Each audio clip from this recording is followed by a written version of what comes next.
So guys, ito ang Kymco AK Premium 575.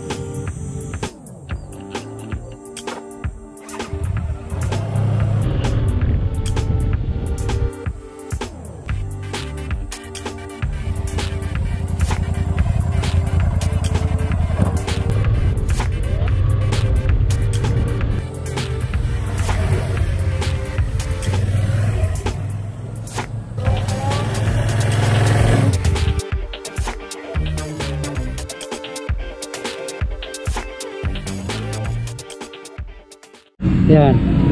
So, ang start so starting, pipindutin muna to. Long press, ba't wala? O kailangan ito muna? Yun.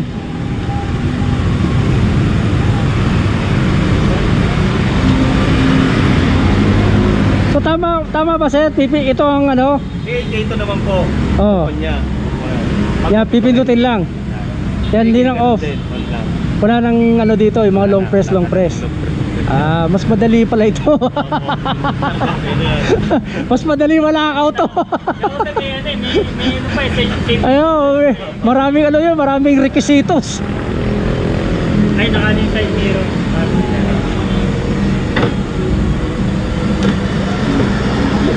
Na-adjust siya ng bigla. Dahil lang. So may side mirror, ito. Mag-video muna ako kay partner. O partner, video mo muna ako. Video. Oo. Para yung ano, yung height ba? Oh, katulad yan oh. 5'9", 5'10", no? Flat footed pa oh. Di ba? So, kayang-kaya pang ano, madali lang to tukuran. Yun. Wow, ang ganda ng tunog. Parang ano, kotse. Malagong. Konti lang. Makakantin agad eh. Malagong.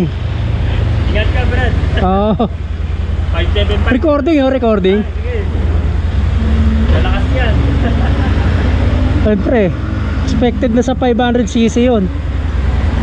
Dito na ako.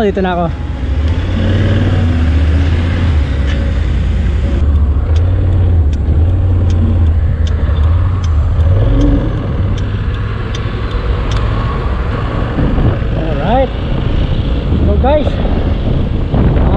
ang dala-dala natin ngayon ay Kymco AK 575 ano. So nasa big bike category na ito. Big bike scoop. So yung initial feeling ko pagkandar para ako nakakotse hindi na nagtulog ng tambol so malani. Yun, siyempre expected na yung power nito. So napansin ko lang guys ano, halimbawa pag tumatakbo ka na at hindi naka set yung side mirror mo, hindi mo siya kaagad mai-adjust kasi medyo malayo oh. Ayan oh. Kailangan tumigil ka para ma-adjust mo siya. Yan, katulad yan, nakatigil ka, saka mo lang siya ma-adjust ng konti. Pero habang tumatakbo ka, medyo mahirapan ka kasi nga medyo malayo.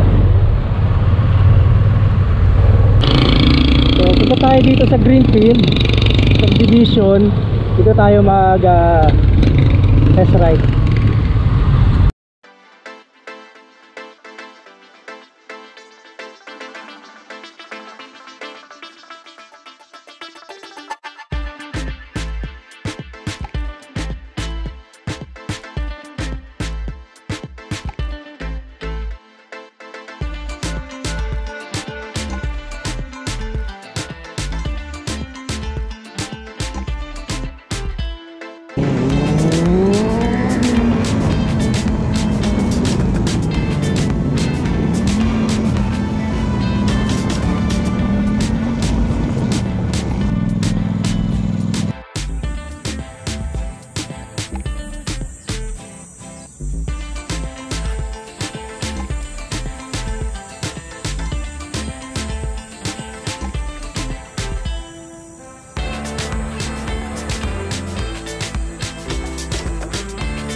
Ito yung pagbukas na no?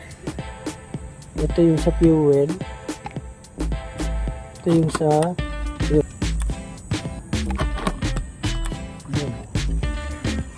yan yung loob niya guys. Kasya din ng buong ko sa helmet. Tapos siguro alam ko kung kasya tayo isa't kalahati yung lahat. Yung ilaw na rin sa loob.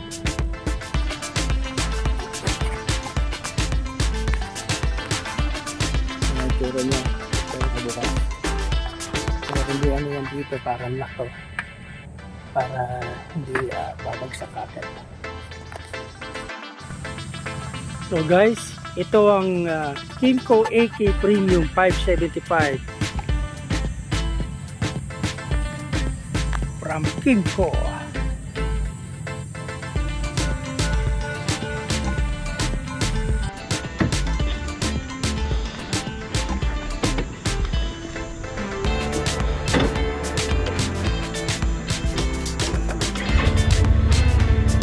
Yun, ganda ng tunog eh.